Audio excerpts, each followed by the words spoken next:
7,91,800 रुपयाला गंगाखेड येथील आडत व्यापाऱ्याची फसवणूक। गंगाखेड पोलीस ठाण्यात 3 जणांच्या विरोधात गुन्हा दाखल।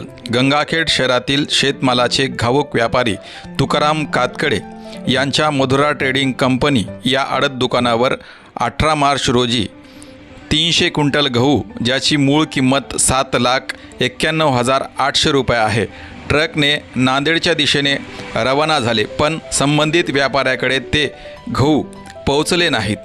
आपली फसवणूक झाल्याचे लक्षात आल्यानंतर तुकाराम कातकडे यांनी गंगाखेड पोलीस ठाण्यात धाव घेतली।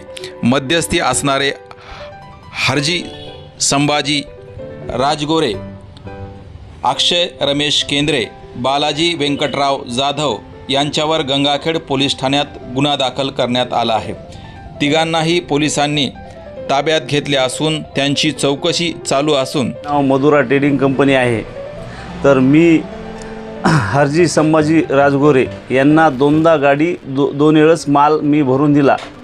विश्वासाने त्यांनी मला पैसे दिले आणि मी तिसरी गाडी माझी भरून दिल्याच्या नंतर 18/3/2025ला 296 क्विंटल गाडीमध्ये माल मी भरून दिला।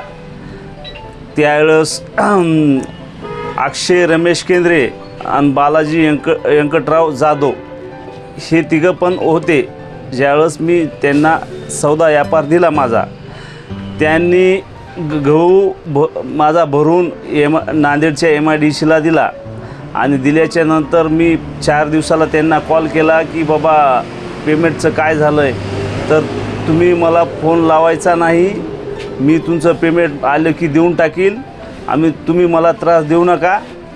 त्यांनी मला असं बोलले आणि मी हरी संभाजी राजगोरेला म्हणलं, भाऊ तुम्ही मला 2 वेळेस पेमेंट दिलेलं आहे, माझं पेमेंट मला द्या, आता पेमेंट आलं का आलं नाही म्हणून त्यांनी मला शिवीगाळ केलीच्या नंतर मग मी 2 दिवसाला मी नांदेडला गेलो। नांदेडला जाऊन त्यांच्या ऑफिसला जाऊन बोललो की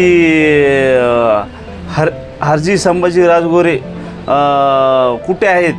त्यांचा भाऊ, छोटा भाऊ ज्ञानेश्वर राजगोरे यांनी सांगितले की भाऊ बाहेर गेलेले आहेत, तुम्ही आम्हाला न विचारता कसं काय भाऊला माल दिला आणि ते मला काही माहीत नाही, तुम्ही आमच्या ऑफिसला यायचं नाही, आम्हाला म्हणायचं नाही, जर आले तर आहे ना माझ्यासारखं वाईट नाही, बरं वाईट जर झालं तर मी आहे ना तुमच्यावर मी गुन्हा दाखल करेल।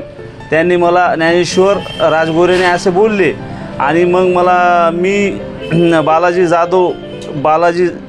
जाधव यांना म्हणलं की हरजी संभाजी गोरेला बोला की ते पेमेंटचं काय झाले, तुकारामजी तुम्ही जरा 8 दिवस थांबा, ते पेमेंट तुम्हाला भेटून जाईल, पेमेंट येणारच आहे, तुम्ही एवढी चिंता करू नका। मी म्हणलं ठीक आहे। मग मी अजून 5 दिवसाला दुमार गेलो, हरजी संभाजी राजगोरेला बोललो तर त्यांनी फोन उचलला नाही, मी कामामध्ये आहे, मी बिझी आहे, मला काही फोन करू नका। मी त्यावेळेस बालाजी वेंकटराव जाधवला बोललो तर मला पेमेंट देणार नाही, आम्ही पेमेंट देणार नाही, तुम्हाला काय करायचं ते करा, तुमचं पेमेंट भेटणार नाही। आणि त्यांनी मला शिवीगाळ करून माझ्या गाडीवर 5-6 जणांनी येऊन धक्काबुक्की करून गाडीवर आहे ना दगडफेक केली आणि मी तिथून आहे ना घाबरून मी गंगाखेडला रस्त्यानं निघून गंगाखेडला आलो। मला पोलीस प्रशासनानं मला न्याय द्यावा ही माझी विनंती आहे। मला माझा माल मला पूर्ण माझ्या ताब्यात द्यावा ही नम्र विनंती आहे।